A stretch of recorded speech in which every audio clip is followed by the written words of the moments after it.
Cursor versus Windsurf. Pick the right AI code editor.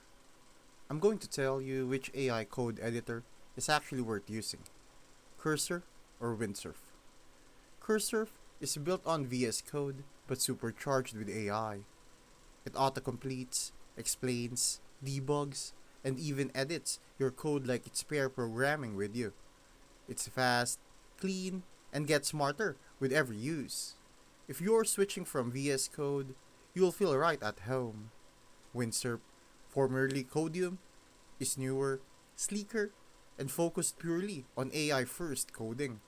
It feels lighter, snappier, and more collaborative, especially with team features baked in. But it's still catching up in plugin support and deeper customization.